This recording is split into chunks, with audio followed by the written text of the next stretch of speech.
Je m'excuse parce que je ne vais pas parler de Jérôme Leroyer de la Dauversière, mais nous allons essayer justement de rester. Je voudrais vous présenter le climat spirituel dans lequel s'est faite en fait la fondation de Montréal, mais plutôt donc du côté du Québec.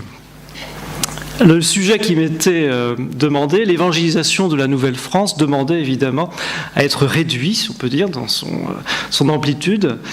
Donc je vous parlerai surtout en fait de l'expérience qui va être à l'origine de l'élan missionnaire et qui va non seulement être à l'origine de l'élan missionnaire, mais qui va aussi donner la méthode missionnaire chez deux grands évangélisateurs qui ont en quelque sorte précédé la fondation, du moins qui ont précédé en quelque sorte la fondation de Montréal, que sont Jean de Brébeuf et Marie de l'Incarnation.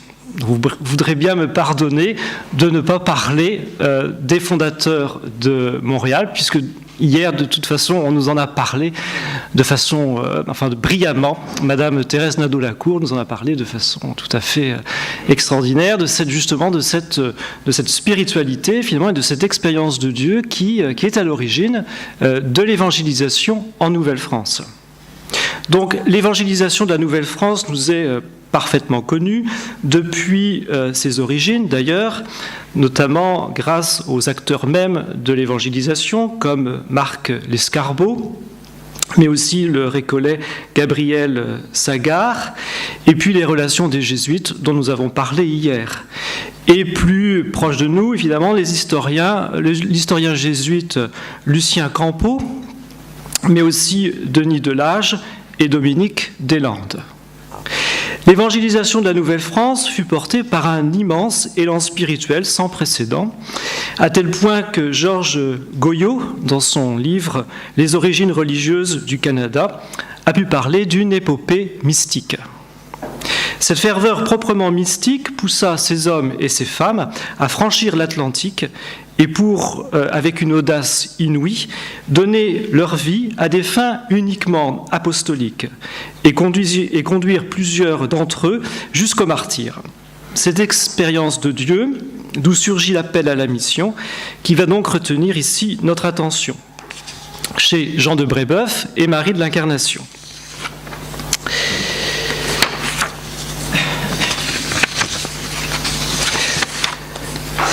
Tout d'abord, Jean de Brébeuf. L'expérience de Jean de Brébeuf conduit son meilleur connaisseur, René Latourelle, à reconnaître en lui non seulement un mystique authentique, le premier en date des mystiques de la Nouvelle-France, avec Marie de l'Incarnation, avant Marie de l'Incarnation d'ailleurs, et avant Jogues, mais encore l'un des plus grands évangélisateurs, un des plus grands mystiques en fait de la Nouvelle-France. En quoi la rencontre de Brébeuf avec le Christ est-elle au fondement de son acte évangélisateur ? Telle est la question à laquelle nous aimerions ici répondre, sans chercher d'ailleurs à rendre compte de toute une vie aussi remplie et qui devait conduire Brébeuf jusqu'au martyre. Dès les premières pages de son journal spirituel, rédigé en janvier 1630, à l'occasion de la retraite préparatoire à ses derniers vœux de jésuite, alors qu'il est rentré en France après un premier séjour au Canada, Brébeuf écrit ceci : « Ayant considéré avec attention mes péchés si graves et si nombreux, j'ai cru pouvoir cependant voir la miséricorde divine qui me tendait les bras pour m'embrasser avec bonté et qui me pardonnait par amnistie tous mes péchés passés. Elle réveillait le souvenir de mes bonnes œuvres accomplies dans la charité, mais étouffées par le péché. Et enfin m'invitait à lire avec elle et à lier avec elle une étroite amitié, me disant, comme saint Paul autrefois, « Celui-ci sera pour moi un vase d'élection et portera mon nom aux nations. » Alors j'ai remercié Dieu, je me suis offert et je lui ai dit « Faites de moi, Seigneur, un homme selon votre cœur, enseignez-moi ce que vous voulez que je fasse. À l'avenir, rien ne me séparera de votre amour, ni la nudité, ni le glaive, et ni la mort. J'ai prié Dieu de ne pas me couper comme un arbre inutile, mais de m'accorder encore cette année, et j'ai promis de porter de meilleurs fruits. Comme Paul de Tarse, Jean de Brébeuf a conscience d'avoir été choisi par Dieu pour être l'apôtre des Hurons. Il comprend aussi que c'est de son union étroite avec le Christ que dépend la fécondité de la mission, et que de son union à Dieu s'écoule en lui justement cette sève qui vivifie son action apostolique, afin qu'il porte, comme il le dit toujours, de meilleurs fruits. L'année suivante, durant la retraite des exercices de 1631, Brébeuf s'engage par une promesse scellée de son sang à servir le Christ jusqu'au sacrifice de sa vie. L'union toujours plus étroite, c'est Jean de Brébeuf, avec le Christ, le conduira plus tard, après son retour en Nouvelle-France, à prononcer le vœu du martyre dans les années 1637-1639 et enfin le vœu du plus parfait en 1654, soit 4 ans avant sa mort. Ces engagements toujours plus entiers à la suite du Christ vont de pair avec une disponibilité toujours plus grande à l'action apostolique.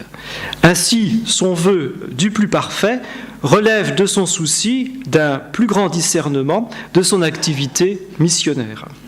Chez Brébeuf, la vie d'union à Dieu est entièrement finalisée par l'apostolat, et l'on ne trouverait pas en lui une quelconque dualité entre prière et action, entre vocation contemplative et vocation apostolique, qui sont pour lui, en fait, les deux temps de l'unique état d'union à Dieu, qui s'appellent et se nourrissent l'un et l'autre en un va-et-vient incessant. En cela, Jean de Brébeuf est un vrai disciple d'Ignace de Loyola, pour qui, justement, l'action se faisait aussi, la contemplation se réalisait aussi dans l'action. Ces biographes parlent d'Ignace de Loyola comme d'un contemplatif dans l'action. Paul Ragueneau, qui connaît très bien Brébeuf, puisqu'il fut son compagnon de ses premières années missionnaires, successivement aussi son inférieur et son supérieur, et peut-être aussi son directeur spirituel, parle de l'amour tendre de Brébeuf pour Jésus-Christ pâtissant. En effet, un amour dévorant pour la croix et le Christ crucifié caractérise son expérience de Dieu et se trouve entièrement au fondement de son acte évangélisateur. Pour Brébeuf, l'amour dont il a été l'objet sur la croix et qui lui a valu le salut est le même qui est offert à tous les hommes et en particulier aux Amérindiens. Et il écrit dans la relation de 1635 « Notre espérance est en Dieu et en notre Seigneur Jésus-Christ, qui a répandu son sang pour le salut des Hurons, aussi bien que pour le reste du monde. C'est sur cet appui, et non sur nos industries, que nous espérons de voir un jour, ici, donc au Canada, une chrétienté florissante. » La croix est la compagne de Brébeuf dans ses voyages apostoliques, non par dolorisme, dont d'ailleurs on ne trouverait chez lui aucune trace, mais parce qu'elle est l'expression du plus grand amour qui doit le conduire, ainsi qu'il l'écrit en 1636 dans ses avertissements d'importance. Je cite, « Quel contentement d'aller par ces sauts et de gravir sur les rochers à celui qui a devant les yeux cet admirable sauveur, harassé de tourments et montant le calvaire chargé de sa croix. L'incommodité du canot est bien aise à souffrir à qui le considérera crucifié. » La croix n'est pas seulement le motif de l'évangélisation, elle en est aussi le moyen. Il y a chez Jean de Brébeuf un vif désir de suivre le Christ jusqu'à vouloir l'imiter au plus profond de son mystère d'amour, c'est-à-dire dans le don de sa vie pour tous les hommes. Ainsi que elle écrit avec justesse le père Vincent Siret, ici présent, dans une étude qu'il a consacrée aux martyrs canadiens. Le père Siret dit ceci: « Le martyre des missionnaires n'est pas un accident de parcours. Le débordement de l'esprit apostolique chez les saints martyrs canadiens va jusqu'à l'offrande d'eux-mêmes à la suite du Christ, jusqu'au sacrifice de leur vie, rejoignant le sang du Christ. » Alors, en quoi la mort de Jean de Brébeuf revêt-elle une dimension apostolique ? L'acte évangélisateur trouve chez Brébeuf sa source dans un amour réciproque entre Dieu et lui, dans une union toujours plus étroite, nous l'avons dit, et sa mort apparaît alors comme le suprême témoignage de l'amour de Dieu. Le sacrifice sanglant de sa propre vie est pour Brébeuf l'ultime réponse de son amour pour Dieu. Configuré au Christ dans sa mort, le martyre du disciple est la preuve même de la charité et constitue la plus haute prédication du grand amour de Dieu pour les hommes. Et Ragueneau écrit à propos de la mort de Brébeuf cette phrase admirable : « Son sang parlait bien plus haut que n'avaient fait ses lèvres. » Folie d'amour pour le Christ, la mort de Jean de Brébeuf est aussi folie d'amour pour les hommes, les Amérindiens en particulier, dont il veut en quelque sorte sceller l'alliance avec Dieu dans le sang rédempteur en y joignant son propre sang. Jean de Brébeuf peut être considéré à juste titre comme le père de la mission huronne, où pendant 15 ans de sa vie, de 1634 à 1649, il lui a donné ses structures, ses moyens d'expansion et son esprit, mais mieux encore, ainsi que l'écrit René Latourelle, Brébeuf apparaît en terre de Huronie comme la réplique vivante du Christ, et le don le plus grand de Brébeuf au peuple huron est d'avoir, écrit toujours le père Latourelle, et d'avoir rendu présent le Christ en terre huronne, d'avoir rendu le Christ vivant au milieu des Hurons, dans sa propre existence. Marie de l'Incarnation, sa vocation apostolique est d'être aux affaires de l'époux. Alors, il n'entre pas dans notre propos de retracer l'itinéraire intérieur qui va conduire Marie de l'Incarnation au mariage spirituel, qui va la conduire aussi à entrer chez les Ursulines de Tours. Nous voudrions seulement mettre en lumière l'étroite corrélation, comme chez Jean de Brébeuf, qui existe chez cette femme entre union à Dieu et apostolat, et montrer ce qui, pour elle également, a initié et nourri son acte évangélisateur. Unis au Christ dans le mariage spirituel, par l'union la plus intime qui soit, le mariage spirituel est une donnée tout à fait essentielle de la tradition chrétienne qui manifeste justement, qui est une image profonde, qui manifeste cette union très étroite avec le Christ. Par le mariage spirituel, Marie de l'Incarnation va entrer dans un état de disponibilité totale au vouloir divin. Elle adhère ainsi au désir de Dieu de sauver tous les hommes. L'intensité de son union à Dieu l'incite avec la même amplitude à s'associer à l'œuvre de la rédemption, en raison de la synergie même du double commandement de l'amour de Dieu et du prochain. C'est bien ce qu'elle exprime elle-même avec sa clarté habituelle. Marie de l'Incarnation manie une langue absolument admirable, d'une clarté remarquable. C'est une tourangelle du XVIIe siècle.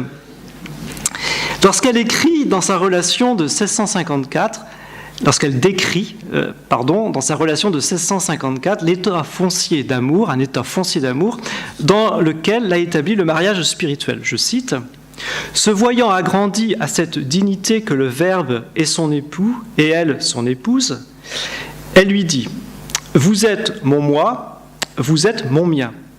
Allons, mon époux, dans les affaires que vous m'avez commises. L'âme n'a plus de désir, elle possède le bien-aimé, elle lui parle parce qu'il lui a parlé, et ce qu'elle parle, ce n'est pas son langage qu'elle parle. Elle entre dans les affaires pour en tout et partout. Ensuite, des connaissances qu'il lui donne et communique, cherchant sa gloire et faire qu'il règne. Maître absolu de tous les cœurs, elle redouble ses pénitences et se consomme dans les actions de charité du prochain, se faisant toutes à tous pour les gagner à son bien-aimé. Ainsi, l'union à Dieu implique de soi l'apostolat. Cette activité en faveur de l'autre que Marie de l'Incarnation traduit par une formule simple mais au contenu théologique très profond, être aux affaires de l'époux. Pour Marie de l'Incarnation, comme pour Jean de Brébeuf, l'union au Christ époux et conformation à un époux crucifié. Ainsi, si l'union implique nécessairement de se donner aux affaires de l'époux, la perfection de cette même union ne peut se trouver que dans la plus étroite collaboration à l'œuvre de la rédemption, comme Marie le précise à son fils, don Claude Martin, dans une lettre de 1650. Je cite : « Notre union ne sera jamais plus éminente que dans les travaux soufferts à l'imitation et pour l'amour de Jésus-Christ, qui était dans le temps de ses souffrances et surtout au point de sa mort, dans le plus haut degré d'amour et d'union pour les hommes avec Dieu son Père. L'union douce et amoureuse était déjà la béatitude consommée dans la chair mortelle, et son mérite est dans les actes de la charité envers Dieu et le prochain, et les autres vertus théologales. Mais dans l'union dont je parle, qui implique l'apostolat, qui est pourtant une suite de celle-là, entre guillemets, ce qui pourrait être la pure union mystique, mais bon. Il s'agit de donner sa vie dans une consommation de travaux qui porte à la ressemblance de Jésus-Christ. Alors, nous avons ici, en fait, si on peut dire, la solution du dilemme entre action et prière, contemplation et action. Qu'importe, en fait, il s'agit de vivre la ressemblance à Jésus-Christ. Il ne saurait y avoir également, donc aux yeux de Marie de l'Incarnation, comme déjà à ceux de Jean de Brébeuf, concurrence, ni encore moins opposition entre contemplation et action. L'emprise de l'amour de Dieu sur l'âme, donc, entraîne l'âme elle-même à l'action. Mais il doit y avoir aussi une conformation au Christ plus grande dans l'action, car, en quelque sorte, l'âme s'unit plus étroitement à lui. L'action émanée des sources dont je viens de parler, écrit Marie, est une espèce d'oraison, parce qu'elle vient de Dieu et se termine à Dieu. Dans plusieurs de ses lettres à don Claude Martin, Marie insiste sur cette vie mixte, faite de contemplation et d'action, qui est animée de l'esprit de celui qui l'ordonne, dit-elle, où l'âme ne se trouve jamais mieux en Dieu que lorsqu'elle quitte son repos pour son amour, afin de parler à quelque bon sauvage et de lui apprendre à faire quelque action de chrétien. Marie de l'Incarnation fut donc conduite par cette double et inséparable vocation contemplative ou inutive, et active ou apostolique, réalisation encore une fois du double commandement de l'amour de Dieu. L'amour de Marie pour Dieu et son désir de lui être uni se traduit donc dans l'amour de l'autre et le désir de son salut. Cette charité apostolique ira chez elle, comme chez Jean de Brébeuf, jusqu'à désirer vivre l'ultime configuration au Christ dans sa passion par le martyre. Donc, par sa participation à l'acte rédempteur du Verbe incarné, son époux divin, Marie de l'Incarnation a trouvé dans sa vocation missionnaire, en terre canadienne, la réelle fécondité de sa vie d'union à Dieu, qui fut la sienne dans l'état du mariage spirituel. C'est-à-dire enfanter dans la foi des enfants pour le Père et concourir ainsi, comme elle l'écrit joliment, à l'amplification du royaume de Jésus-Christ. Marie livre le témoignage que c'est par le Dieu trinitaire et dans la conformation au Dieu trinitaire que le salut et l'Église adviennent dans le monde. L'expérience de Marie Guyard, à l'instar de Jean de Brébeuf et de nombre de missionnaires jésuites en Nouvelle-France, fut ni plus ni moins, en définitive, que celle de saint Paul, l'apôtre des nations, pour qui vivre c'est le Christ et annoncer l'Évangile une nécessité qui s'impose. L'expérience donc d'avoir été saisi par le Christ, qui est au fondement de tout acte évangélisateur authentiquement chrétien. Et j'en viens à la deuxième partie, qui est un modèle d'évangélisation qui se fonde sur cette disposition du cœur à la rencontre de l'autre. Chez ces deux figures missionnaires, donc, l'expérience de Dieu est à la fois à l'origine de leur acte évangélisateur, elle l'accompagne, le nourrit, mais elle informe aussi l'attitude même du missionnaire. Et c'est sur ce dernier aspect que nous souhaitons maintenant nous arrêter.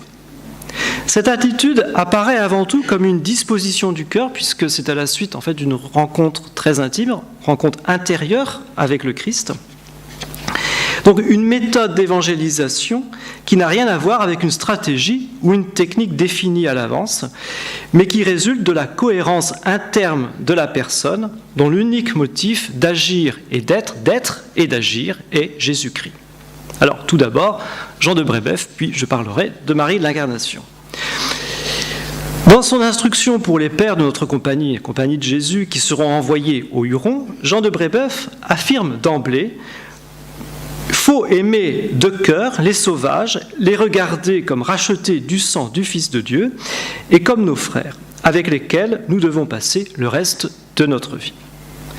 Et après avoir donné plusieurs conseils très pratiques pour le voyage en canot, il résume ainsi l'attitude intérieure qui doit être celle du missionnaire. Je cite: « Jésus-Christ est notre vraie grandeur, c'est lui seul et sa croix qu'on doit rechercher, courant après ses peuples.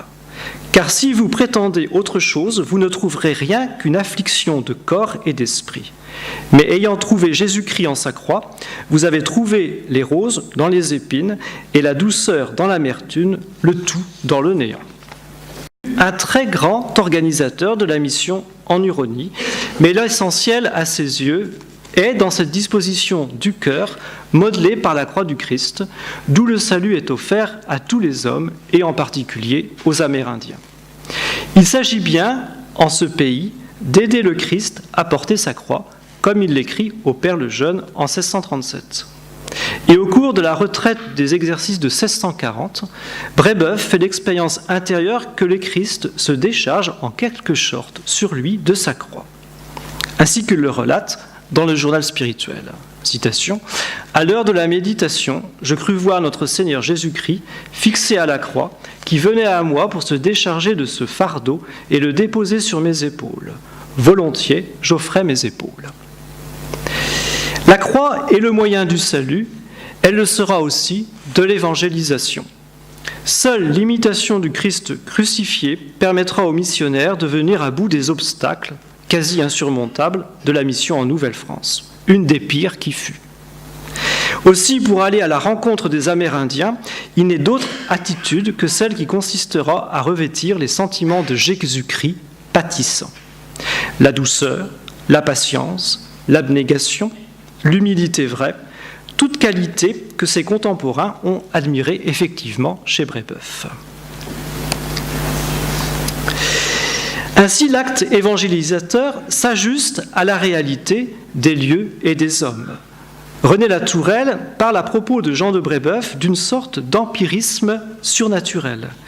Il connaît le prix que peut coûter, sur une annonce prématurée de l'Évangile, un long et pénible investissement dans l'apprentissage de la langue et de la grammaire. Il saura attendre 6 ans la conversion et le baptême du premier catéchumène adulte en bonne santé. Mais sa longue patience ne freinera pas en lui pour autant les plus grandes audaces qu'inspire la folie de la croix. Mais il reconnaît surtout la puissance de persuasion que revêt auprès des Amérindiens la cohérence entre le Christ annoncé et le Christ vécu. Le modèle d'évangélisation vécu par Jean de Brébeuf suit la voie même du Fils de Dieu, la voie même que le Fils de Dieu a empruntée pour aller à la rencontre des hommes et leur offrir le salut. C'est celui de l'incarnation et de la croix. À l'imitation du crucifié, Brébeuf, par le don de sa vie, en signe du plus grand amour, a annoncé et réellement rendu présent le Christ parmi les Amérindiens. Marie de l'Incarnation, maintenant. La vision que Marie de l'Incarnation eut en 1620, où elle se trouve comme plongée dans le sang rédempteur et qui devait l'introduire dans sa vie proprement mystique, lui avait fait prendre conscience à la fois du prix infini de la rédemption et de la dignité de l'homme, racheté au prix de l'effusion du sang de l'homme-dieu. C'est dans le sang rédempteur que Marie, comme Jean de Brébeuf, regarde les Amérindiens. Elle écrit à propos des petites Iroquoises qu'elle désire pouvoir accueillir un jour à Québec, je cite, « Ô combien nous les chérissons pour l'amour de celui qui a répandu son sang pour elles aussi bien que pour nous. » Mais c'est au cœur de Jésus que Marie de l'Incarnation confie l'évangélisation du Canada dans une prière qu'elle récite quotidiennement depuis 1635, semble-t-il, et dont elle donne la teneur à la fin de sa vie à son fils Don Claude. C'est la fameuse prière apostolique qui commence ainsi. C'est une prière absolument admirable. « C'est par le cœur de mon Jésus, ma voix, ma vérité et ma vie que je m'approche de vous, ô Père éternel. Par ce divin cœur, je vous adore pour ceux qui ne vous adorent pas. » Et un peu plus loin, sur cet adorable cœur, je vous présente tous les ouvriers de l'Évangile. Remplissez-les de votre Esprit Saint par les mérites de ce divin cœur. Cette prière apostolique livre, mieux que n'importe quel des écrits de Marie de l'Incarnation, le champ avant tout intérieur de son acte évangélisateur. Le premier lieu de la rencontre avec l'autre est le cœur de Jésus, plus précisément le mystère d'amour de Dieu, Trine, dont il est le symbole. Il y aurait bien sûr des travaux très intéressants à faire sur le cœur de Jésus chez Marie de l'Incarnation. Le mariage spirituel a fait de Marie de l'Incarnation la demeure de la Trinité, la demeure de la rencontre avec Dieu, mais c'est aussi dans ce même cœur que Marie rejoint l'autre avant de le rencontrer physiquement. Cette expérience est précisément décrite par Marie de l'Incarnation elle-même dans une lettre adressée à une de ses sœurs, Catherine peut-être, en 1649, où elle dit ceci : « Je voudrais pouvoir parler dans le cœur de votre... je voudrais pouvoir placer dans le cœur de notre très aimable Jésus, vous-même, c'est dans ce sacré sanctuaire que je vous visite et que je vous vois chaque jour. Visitez-moi de votre part. Et je vous en conjure, afin que nous puissions nous conjouir de ce qu'il est si plein d'amour que de souffrir que nous nous en approchions. » C'est donc dans le cœur de Jésus que Marie de l'Incarnation rejoint l'autre. Le cœur est pour Marie le lieu de la rencontre de l'autre qui abolit toutes les distances. La distance géographique avec sa sœur Catherine, restée en France, mais aussi la distance culturelle avec les Amérindiens. Il est bien, pour elle, le premier lieu et le premier temps de l'évangélisation. À toutes les étapes de sa vie, et tout particulièrement au cours de sa mission au Canada, Marie de l'Incarnation a fait preuve d'une grande aptitude d'accueil et d'adaptation. La recherche de la parfaite correspondance de son agir avec la grâce reçue, point sur lequel elle insiste fortement, à travers ce qui lui est concrètement de donner de vivre, donc l'a conduit à ce réalisme surnaturel que le Père Houry a souligné aussi chez Marie de l'Incarnation. Par ailleurs, l'abandon à Dieu qui participe de son état foncier dans lequel l'a fait entrer le mariage spirituel n'est pas chez elle démission de soi, mais bien au contraire, réponse agissante à l'appel de Dieu, discerné à travers les circonstances de sa vie. Ainsi, cet abandon, qui exclut, encore une fois, toute attitude ajustée a priori, a été pour elle la condition d'un agir juste, c'est-à-dire conforme à la volonté de Dieu, mais qui est aussi un agir adapté, en accord avec la situation réelle des personnes et des événements. Correspondance à la grâce reçue, abandon à Dieu sont chez Marie de l'Incarnation les conditions fondamentales pour que l'acte évangélisateur atteigne vraiment l'autre dans le dessein d'amour de Dieu sur lui. Cette aptitude d'accueil et d'adaptation que Marie de l'Incarnation développera auprès des Amérindiennes, et qu'elle appelle d'ailleurs les délices de nos cœurs, preuve qu'elle les rejoint effectivement avant tout dans son cœur, cette attitude d'accueil et d'adaptation l'amènera à renoncer par exemple à la francisation des petites sauvagesses, comme elle dit, au profit de la seule annonce de l'Évangile et de l'intégration de la culture amérindienne qui en est la condition. J'en viens à ma conclusion. J'espère ne pas avoir trop débordé le temps. On a affaire fondamentalement donc à cette expérience fondamentale des missionnaires cette expérience qui est celle en fait d'hommes et de femmes saisis par le Christ. À travers la singularité pourtant manifeste de chacune de ces deux grandes figures missionnaires, il est possible de dégager cependant les fondements existentiels de l'acte évangélisateur, lequel ne qualifie évidemment pas la seule mission de la Nouvelle-France, et qui sont ceux de l'annonce de l'Évangile par l'Église de tous les temps. En effet, une unité profonde, de forme parfois, chez nos évangélisateurs, permet de mettre en lumière ce que leur expérience peuvent avoir de commun. Donc, ce que je voudrais souligner ici en conclusion, ce que cette expérience peut avoir de commun à toutes les étapes en fait, de l'histoire de l'Église, pour tous les évangélisateurs de tous les temps.